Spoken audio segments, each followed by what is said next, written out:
السلام علیکم ورحمۃ اللہ وبرکاتہ۔ بسم اللہ الرحمن الرحیم۔ میرے پیارے دوستوں، یہ ویڈیو خاص ویڈیو ہونے جا رہی ہے۔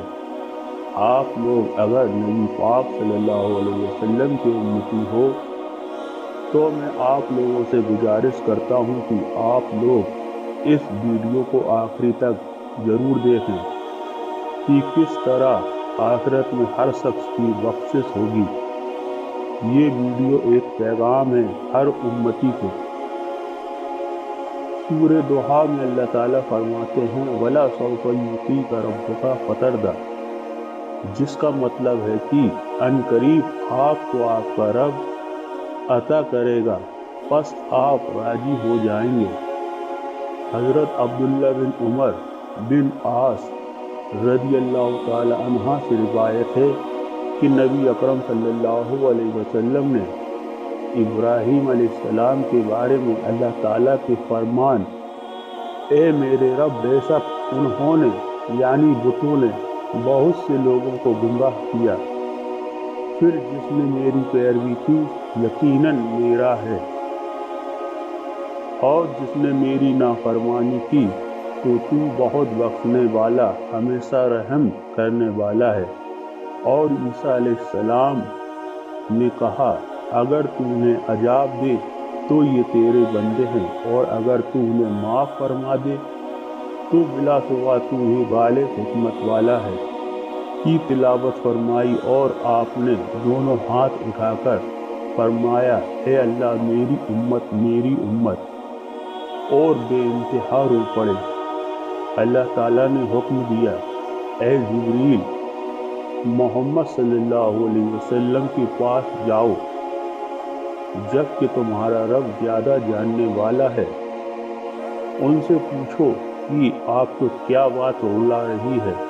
جبرائیل علیہ السلام آپ کے پاس آئے اور وجہ پوچھی تو رسول اللہ صلی اللہ علیہ وسلم نے جو بات کہی تھی ان کو بتائی، جبکہ اللہ اس بات سے زیادہ اچھی طرح آگاہ ہے۔ اس پر اللہ تعالیٰ نے فرمایا اے جبریل، محمد صلی اللہ علیہ وسلم کے پاس جاؤ اور انہیں کہو کہ ہم آپ کی امت کے بارے میں آپ کو راضی کریں گے، اور ہم آپ کو تکلیف نہ ہونے دیں گے۔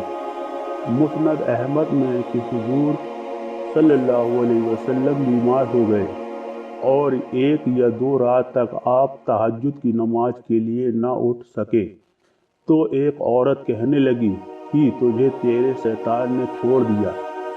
اس پر یہ آیت کریمہ نازل ہوئی۔ حضرت جندب رضی اللہ تعالی عنہ فرماتے ہیں کہ حضرت جبرائیل علیہ السلام کے آنے میں کچھ دیر ہوئی تو مشرک لوگ کہنے لگے کہ یہ تو چھوڑ دیے گئے ہیں، تو اللہ تعالیٰ نے والضحیٰ سے وما قلع تک کی آیتیں نازل کی۔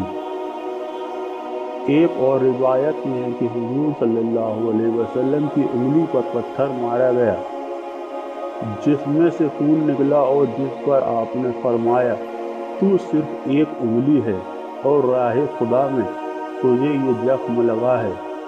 طبیعت ناساز ہو جانے کی وجہ سے 2-3 رات آپ بیدار نہ ہوئے، جس پر اس عورت نے نامناسب الفاظ نکالے اور یہ آیت کریمہ نازل ہوئی۔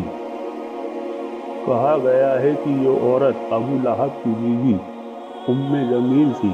اس پر خدا کی مار، آپ کی انگلی کا زخمی ہونا اور اس موضوع کلام کا زبان مبارک سے ادا ہونا تو صحیحین میں بھی ثابت ہے، لیکن تہجد کے چھوٹ جانے کا سبب اسے بتلانا اور اس پر ان آیتوں کا نازل ہونا یہ صحیح نہیں ہے۔ ایک اور روایت میں ہے کہ جبریل علیہ السلام کے آنے میں دیر ہوئی تو حضور پاک صلی اللہ علیہ وسلم بہت گھبرائے۔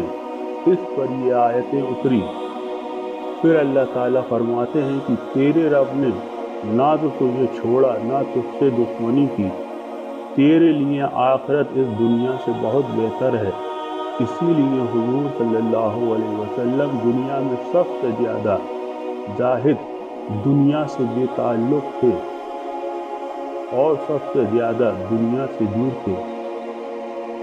پھر فرمایا کہ تیرے رب تجھے آخرت میں تیری امت کے بارے میں اس قدر نعمتیں دے گا کہ تو خوش ہو جائے۔ اے محبوب، میں آپ کو اتنا دوں گا کہ آپ اپنے رب سے راضی ہو جائیں گے۔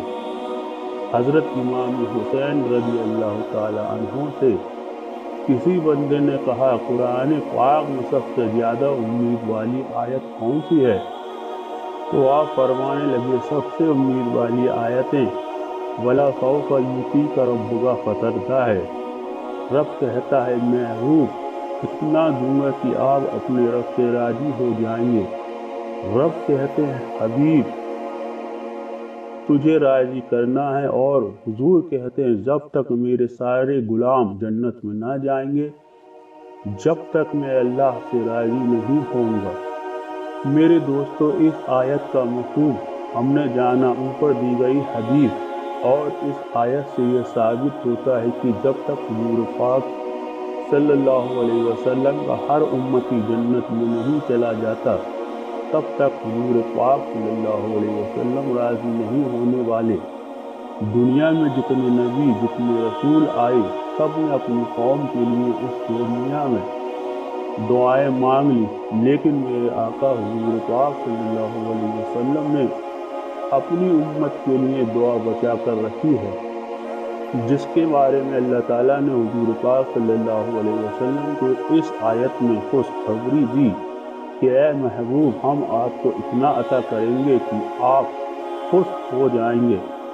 اس آیت کا یہی مطلب ہے، جو آپ نے دعا بچا کر رکھی ہے، وہ کل بروز قیامت کے لیے بچا کر رکھی ہے۔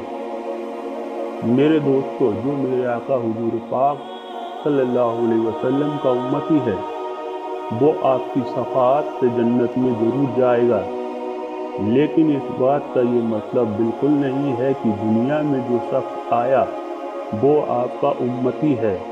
آپ کا امتی صرف وہ ہے جس نے اللہ تعالیٰ اور اس کے نبیوں کے حکم کو مانا، جس نے حضور پاک کی سنتیں اور ان کے احکام کی طرح اپنی زندگی گزاری، جس نے قرآن کی نصیحتوں پر اپنی زندگی گزاری، جس نے شرک نہ کیا، جس نے کفر نہ کیا، جس نے دنیا میں نمازوں کو نہ چھوڑا، جس نے حضور پاک کی سنتوں کو نہ چھوڑا، وہی حضور پاک صلی اللہ علیہ وسلم کا امتی ہے۔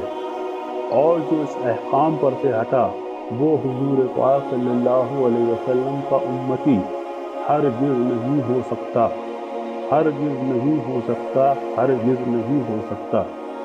تو میرے دوستوں، کیا آپ ان احکام پر ہو؟ ان باتوں پر ذرا غور کرو۔ اگر آپ ان میں سے کسی بھی ایک بات پر نہیں ہو، تو آپ حضور پاک صلی اللہ علیہ وسلم کے امتی نہیں۔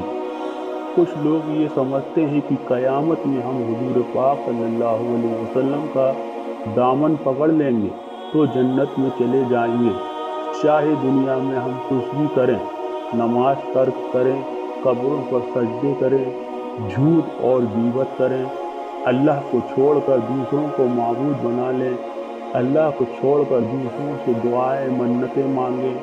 تو میرے دوستو، ایسا شخص حضور پاک صلی اللہ علیہ وسلم کا امتی ہرگز نہیں۔ قرآن میں اللہ تعالیٰ نے جگہ جگہ فرمایا، جس نے میری نافرمانی کی، جس نے میرے محبوب کی نافرمانی کی، اس کو میں جہنم کی آگ میں ڈالوں گا، جس کا ایندھن انسان اور جنات ہوں گے، اور وہ ہمیشہ ہمیشہ اس آگ میں رہے گا۔ تو میرے دوستو، ذرا سوچو، جس آگ کا مقابلہ ہم اس دنیا میں نہیں کر سکتے، تھوڑی سی آنچ سے ہم جل جاتے ہیں، تو سوچو اس جہنم کی آگ کا مقابلہ کیسے کرو گے، جس کی آگ کا ایک سوئی کی نوک کے برابر منہ اس دنیا کی طرف کھول دیا جائے تو ساری کائنات جل جائے۔ تو میرے دوستو، ابھی وقت ہے کہ ہم سچے حضور پاک صلی اللہ علیہ وسلم کی امتی بن جائیں، اللہ اور اس کے نبی کے طریقوں کو اپنائیں، تبھی حضور پاک صلی اللہ علیہ وسلم ہماری بخشش کرائیں گے۔ میرے دوستوں، اس ویڈیو کو بنانے کا مقصد اتنا ہی ہے کہ آپ کو صحیح نصیحت مل سکے اور آپ سچے پکے امتی بن جائیں۔ تو میرے دوستوں، قرآن کو پڑھو، اسے سمجھو، حدیثوں کو پڑھو، اس کو سمجھو اور ان پر عمل کرو۔